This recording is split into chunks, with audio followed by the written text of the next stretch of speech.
Well, friends, you can have a seat. I haven't met you yet. My name is Mark, and Brandon was tuning in from the planet Mars this morning, trying to convey so many great things, and we did have some tech issues, as you can see. I found it very entertaining, just to be honest with you, to see the frozen selfie picture of Brandon, whether you still get some audio. But Reese summed it up well. Mount Harmony, they have their 150-year anniversary today. So that's a big deal. I know in the South, maybe that's not such a foreign concept, but being a guy from the West, what's pretty new, to have a church for 150 years, that's like unheard of.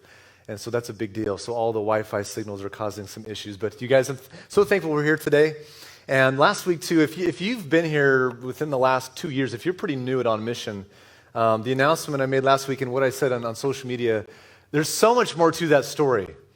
And if I say covered bridge, some of you are like, yes, I know Covered Bridge, and you know why this is such a big story to be handed another church to partner with.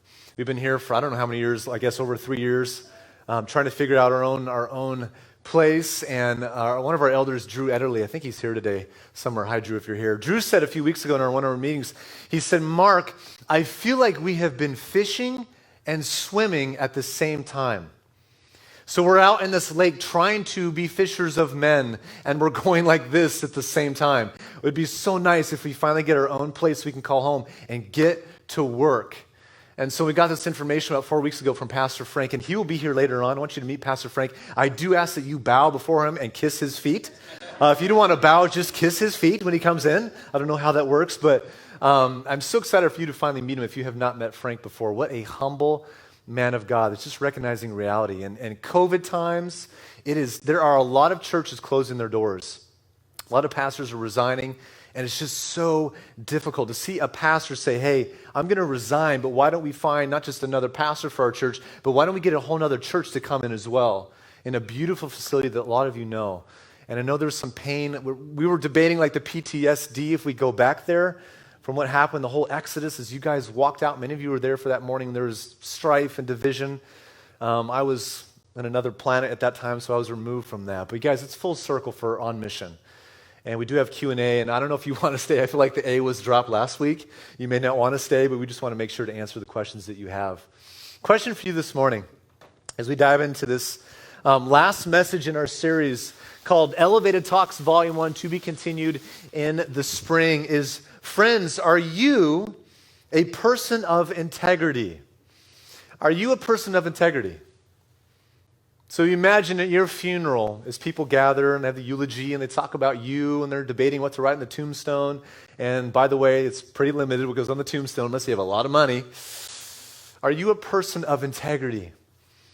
Do people look back on your life, as you think of your life now, are you known for being a person of integrity?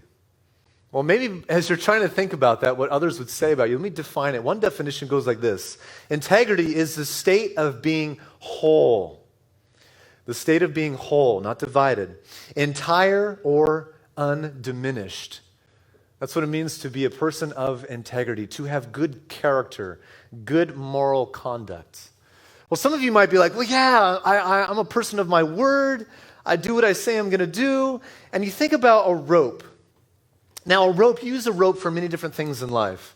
I have a rope always in the bed of my truck. It takes all the weather that Georgia throws at it, so it's probably going to get weaker and weaker over time. But I have it back there because I'm addicted to Home Depot, and when I go there, I put stuff in, I just have to tie it off. Well, I rely on the integrity of the rope. And I know at a certain point, I'm going to have to check my rope. If I have to tie off a big load of 2x12s, if they're long, I want to make sure they stay on my little truck as I drive. But ropes have to be full of integrity. And you can say in your life that, yes, you live a life of integrity, but it's amazing how little things can add up over time. And you look at your life, if you think, okay, well, I'm going to cheat here just a little bit in life. Let me cut a few corners on my taxes.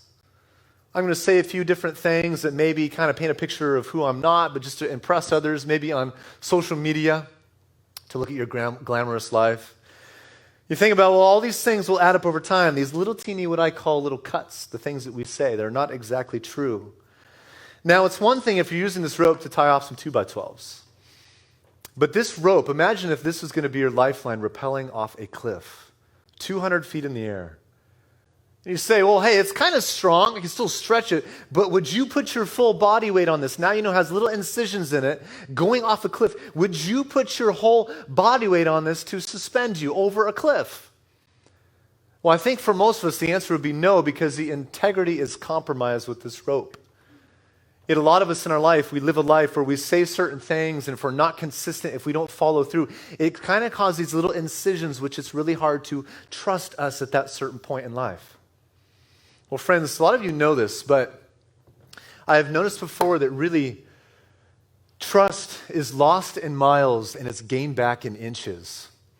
So the things that you have done that have shown people that maybe you're a little flaky or that you're not going to follow through, you lose trust with people quickly. I served at a church in Oregon where we had our lead pastor of 22 years, and he spent 21 of those years living a life of integrity. He fought it. He had his guardrails set morally, set in so many different ways to make sure that he was living a sound life in this pastoral calling. And he had one mistake on one afternoon, that this distrust went, and all of a sudden we lost trust for miles, and moral failure. And so he spent the next years in counseling as he had resigned. He spent working back inch by inch by inch, trying to gain credibility back, to build up his integrity. We're on this series called Elevated Talks as we're walking through the Sermon on the Mount. And today, this is our last session of this series. And next week, we have a series called When in Rome. I'll let you guess what book of the Bible that will be in. But I'm excited to start off. It's going to be a short series, but right to the point. And as Paul doesn't mess around, you'll see next week. But this series, as we're walking through in the last few weeks of the Sermon on the Mount, maybe you haven't been to a church in a while, or maybe this is just maybe a story you've been to church, you just don't know the story. It's the Sermon on the Mount. So many pastors are stealing a sermon today around the globe. It's Jesus' sermon. We don't have anything sometimes, so we go to his. Go to the elevated talk of all talks. And I just want to say this too. If you're tuning in online, if you're sitting here today, if you are an agnostic, if you are an atheist, we would love to meet you. We have a chair for you here on Mission Church. We'd love to have a dialogue with you. Make sure to comment in. And we'd love to meet with you and hear your journey. But just to recap, you guys, we started this off with the Beatitudes. My wife and I call them the Bananitudes. If you travel by the Sea of Galilee, you've seen Israel now, there's all these banana fields. So Jesus is giving this talk on this hillside with his disciples, but even more people that were gathered there. He's giving this talk. He started off with the Beatitudes. This is how to do the Christian life. This is what it means to when you say yes to Jesus. This is how you should live, is through the Sermon on the Mount. He said this is how you are to be. We went through the Beatitudes, the blessed bees. We talked about the salt and the light. 104 of you showed up here to serve on that Sunday morning. We gave this little teeny charge, what it meant to be the salt, the flavor, the preservative of life, and the lights to light up in a dark room, to be a beacon of hope of truth. We talked about that. We talked about Jesus didn't come to abolish the law, but to fulfill the law. That was a tough one. We walked through that. And then Pastor, wow, that was prophetic. Sammy Cavell, woo, I said it here. Well, you called me doctor one time. It's only fair. We talked about how anger is like murder if you hate someone in your heart. Sammy gave a great message about that. And we talked about out in the field, lust and adultery. Men, if you look at a woman lustfully, you're committing adultery with her in your heart. Jesus is raising the bar now, what it means to commit adultery. And then last week it was difficult. Thank you for enduring. When I drive here, I don't know if people will come back sometimes. I'm like, Jesus, just one person, maybe that'd be cool. So when there's people here, I'm like, this is great. I do like you to be a little uncomfortable. You probably noticed this. It's healthy for you. Talked about divorce and adultery last week, and obviously the message was reconciliation. In our broken relationships, that call from God is to pursue reconciliation with those people, not to cancel them and flee from them. So we leave off here in this story, the last section that we're going to be in for this series before we continue in the spring. But we dive in Matthew chapter 5 and the New Testament of the Bible. We're going to be in verses 33 through 37 today. And Jesus dives right in. He says this, and he starts off so many of these messages with, you have heard it said. You have heard it said. It was said that. So he's rewinding them back, the Jewish people, to what they knew. And he's saying, okay, I'm giving you a redefinition of what was said from Moses and the prophets before, what God was intending. So here, let me clarify it. Jesus says this in verse 33. He says again, you've heard that it was said to the people long ago, do not break your oath, but fulfill to the Lord the vows you have made. Now, I feel like Jesus doesn't do a good job of having one thing in his sermons. Especially this sermon, it's just like, this is all over the place. But the consensus in the Sermon on the Mount really is, it's no longer about just the outward things that you do. It's about an inward motion of your heart. That's the primary push of what he's saying. So here, he's talking about, you've heard it said, looking back at Leviticus chapter 19, Exodus chapter 20, talk about the things they'd heard about oaths and keeping your oath and how to make these promises.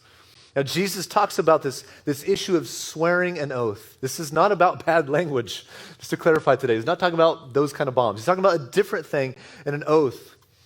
It's not a reference to a serious formal promise, such as those seen like in a wedding or something that you see in a courtroom. Maybe some of you have been there before in a courtroom where you make an oath.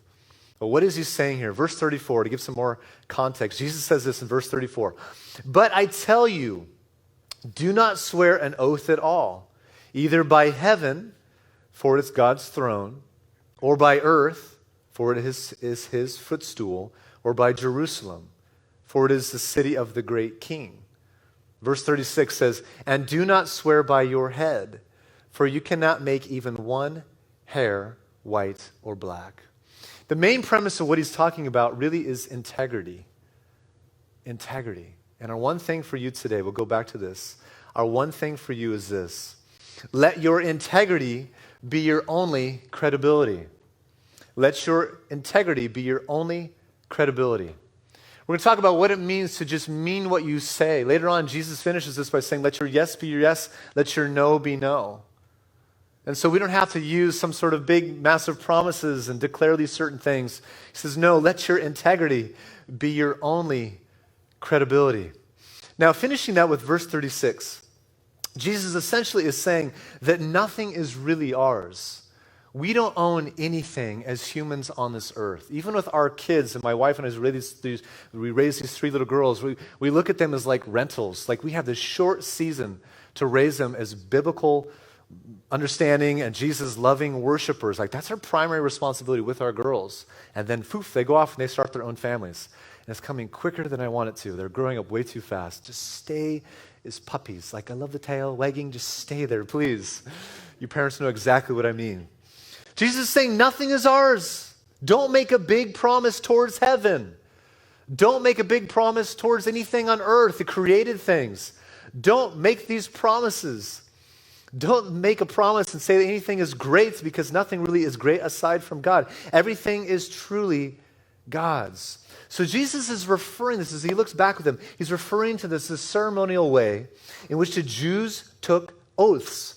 Jesus was nailing it as an undesirable procedure because it was all about pulling the wool over someone's eyes. So they're known for like, okay, I swear to God in heaven that I will pay you back in a week. I swear to that goat over there, I promise you, or to this river, something else. He said, I swear I will pay you back. Well, the issue was that they weren't following through. It was starting to taint the image of God in this culture. It's starting to give a skewed image of this whole image that they had of God. So they're creating this phony outlook because they weren't following through. They weren't following through. So the question is, well, are all oaths bad? Is he saying just do not ever give an oath? I've been in a courtroom before. I had to testify. I remember this before I went up there, I was hoping they had the Bible thing. I saw that in movies. I guess they don't do that anymore, at least in Oregon. I had to raise my right hand. Some of you have been there before. You raise your right hand. You make an oath publicly that what you're going to say is true. Now, my parents did their best in raising us kids that we don't have to do this. I don't walk in there, Mom, I did not take the cookie. She'd be like, why are you raising your right hand? Oh yeah, I can just say this. Like we need to be credible kids that our integrity shows what we're trying to say. So he's not saying that you shouldn't give an oath at all. Paul, he took oaths in his writings. 2 Corinthians, I call God as my witness and I stake my life on it, that it was in order to spare you that I did not return to Corinth. Jesus testified under oath. He didn't remain silent the whole time. He was quiet. He spoke up under oath. So if Jesus did, I think there's a a chance for us in life as well that we sometimes have to take an oath. But Jesus is speaking of the use of God's name as a token to seal a promise. He's also speaking of the practice of adding some qualifier to our words to declare honesty. Like, I cross my heart. Or if you can imagine today, I know this is a dying thing, but let's pinky swear on this. I was thinking how weird this would be, like when a salesman comes to your door and they give you the, they knock, and then they give you the pitch, and it'd be so fun. I want to do this next time they come to my door. Be like, dude, do you pinky swear? Do you pinky swear?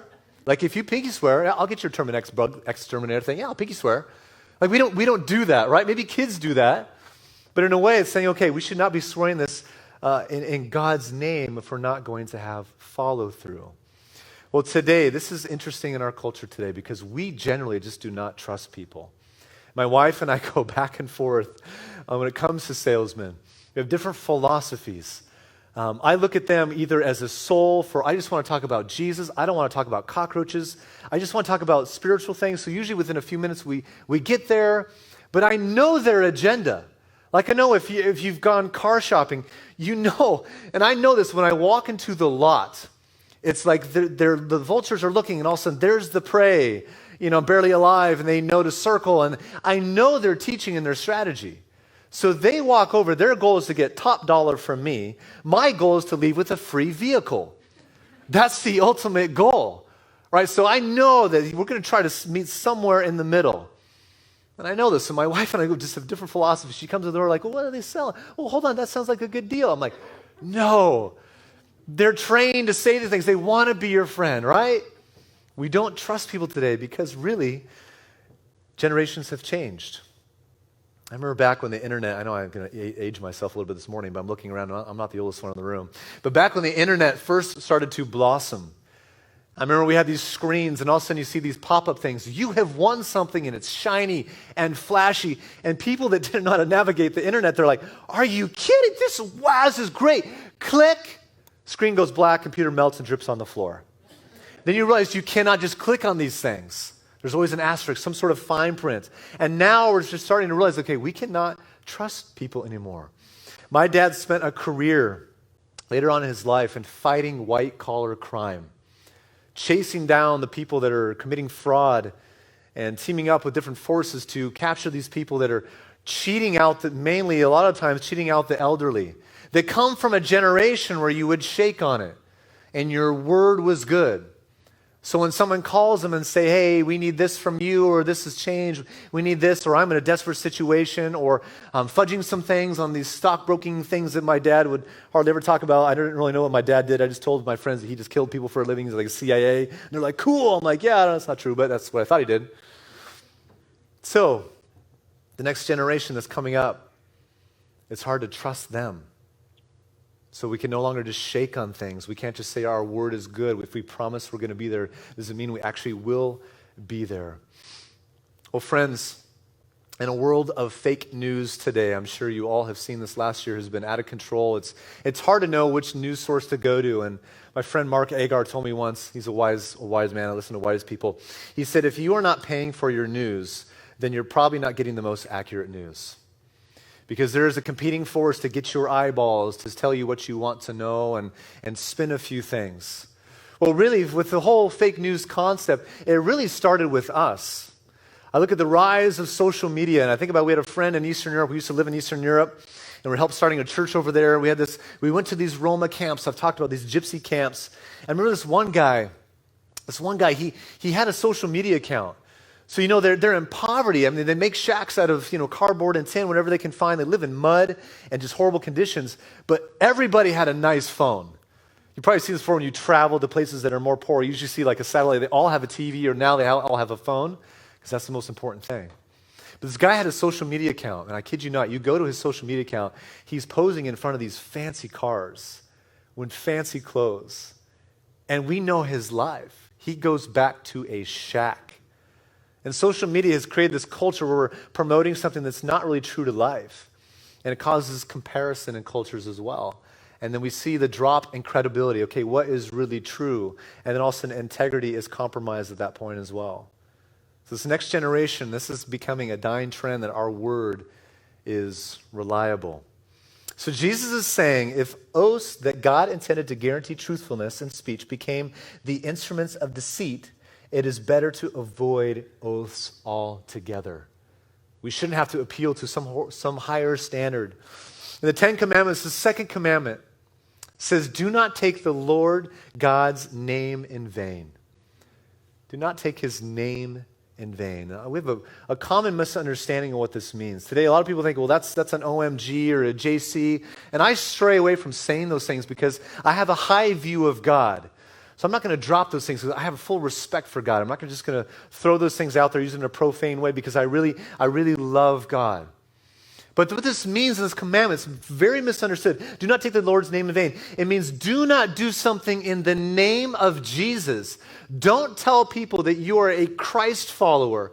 Don't do all these prayers and do all these motions and do the Christian life if you are not going to live it. If you're going to be disobedient, that is taking the name of the Lord in vain. It's putting this tainted image on the name of the Lord. If you don't live what you talk about, if you don't practice what you preach. That's what he's talking about here.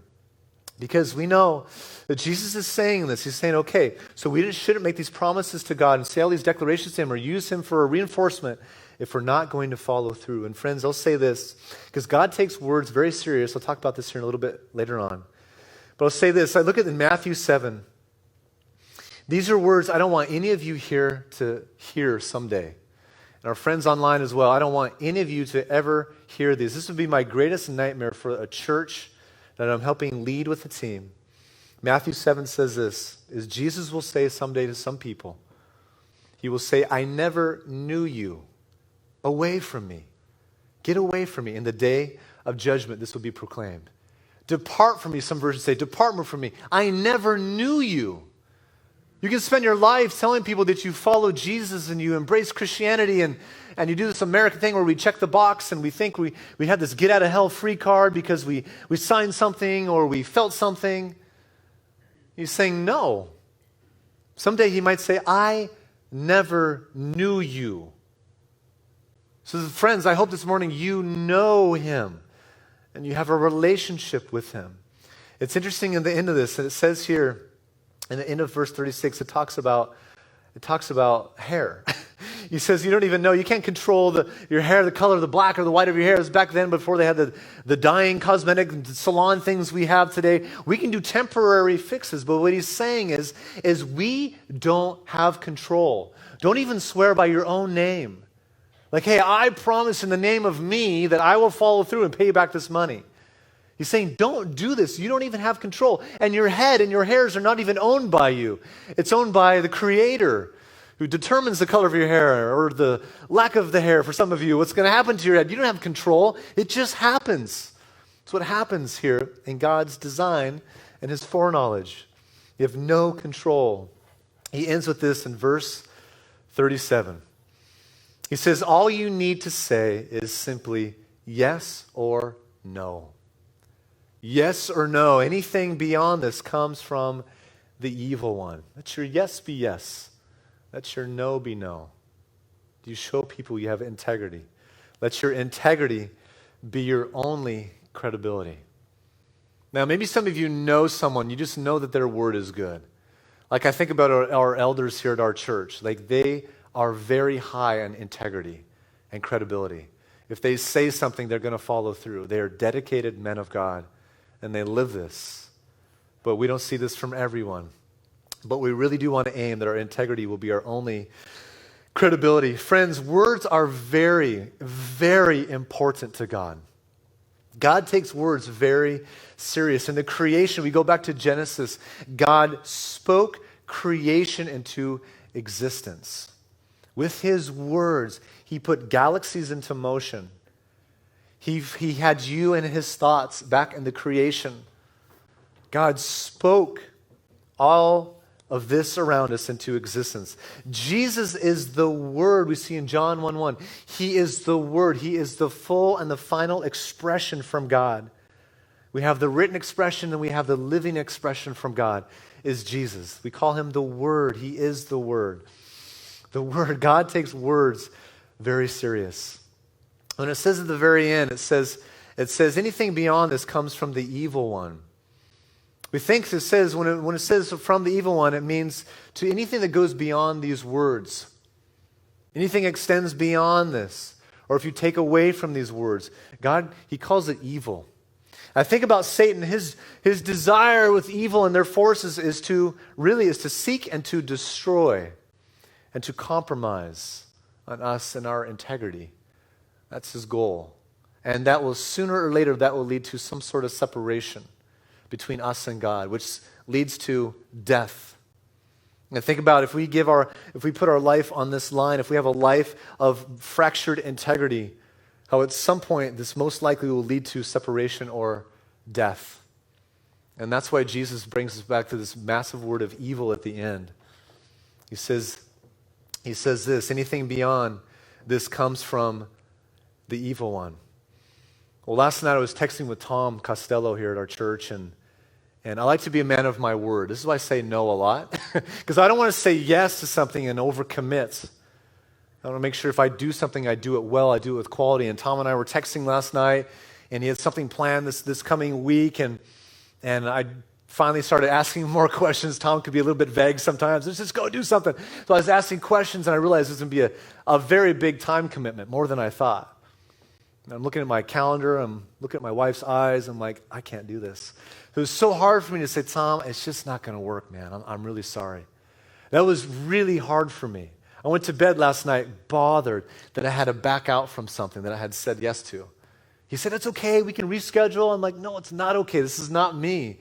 I like to be someone who follows through if I'm going to do something. I like to be committed.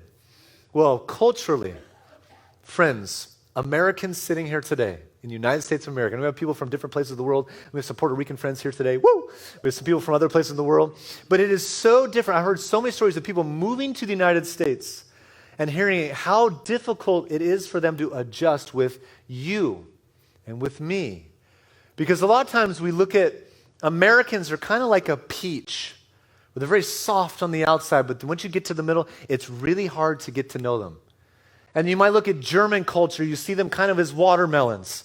So maybe a little hard and abrasive on the outside. But if you make it through that, you get to this mushy inside. And a lot of cultures are like that, but here we're more superficial. You first meet someone, you feel like you're best friends with them, and you feel like you've known them for 20 years, and then you ask them about their life, and they say that everything's great, and then the next thing you know, they're in some psychiatric ward, and things are not great. Well, what about their word? Well, friends, the question for you this morning that I asked, I want you to think about this again. Are you a person of integrity? Do people know you as a person of integrity? Are you consistent? If you say you will be there, will you be there? If you had committed to something, are you committed to it? Are you all in? Or are you kind of flaky? Is your word kind of hollow? We have many business owners here today. If you're not a business owner, you're an employee. If you don't work, I hope you're retired. If you don't work, please get a job. Trying to help you out, Hugh. We have a lot of people here looking for more hands to work. It's really tough in this environment right now. Well, are you known in your business for being a business that's full of integrity? Are you known as the word out there? Maybe you as an employee, are you known for being full of integrity? Are you known for this? Are you known that if you have a tough decision to make in business, that you know that maybe if you make the right call, maybe if you are honest, it might actually cost you your job, if not your career? That's what Jesus is trying to raise us to here. It's like no longer just, say these promises, do stuff. You need to follow through. Do you have integrity? What you say, is it true? Do people know you for being a person of your word? At church, I was looking at stats this last week. Church stats and attendance pre-COVID. You look back in 1946, we had the biggest swell since we've been recording data on church attendance. Back in 1946, it was at the peak. 76% of Americans consistently went to church. They were all in. 76%. Today, we are at the lowest we've ever been. This is even like pre-COVID. It was going down really low. Today, we're around 47% of the population says they make church a routine. I don't even know what that means. I'm not sure how they define church as a routine. If it's Christmas and Easter people, I'm not sure what it is. But we see this decline, especially in the turn of the last century. We saw this massive decline. Now, I am not a scholar, this is just my opinion, but when I see the rise of the internet, the rise of social media, the rise of the smartphone, I say the rise of distractions, I wonder if there is a correlation between that and church attendance. As people look and they see, okay, someone else is doing this online, they got this kind of life, they're doing this with their kids, okay, well, we're not going to make this a discipline anymore. And then we usually wonder why the next generation doesn't make it a discipline either. It's fading. This is a quote from a professor at Westminster Theological Seminary. He says, the church is losing its young people because the parents never taught their children that it was important. They just never taught them. I think that applies across the board. It applies to family worship. It also applies to whether you are in church every Sunday and what priority you demonstrate to your children church has on a Sunday. So this isn't always the blame on the parents. I know parents that are all in, make church a priority. Their kids wander away. But sometimes we look at our kids and we wonder why they haven't made church a priority. We have to look at ourselves as parents. Have we promoted this as a big deal? This call to gather as a weekly assembly we see in the book of Hebrews and different places in the Scripture, this call to not forsake the fellowship of believers. Because these kids are looking at mom and dad like, Mom and Dad, okay, you said one time that Christianity is important to you, but then you don't make church a priority.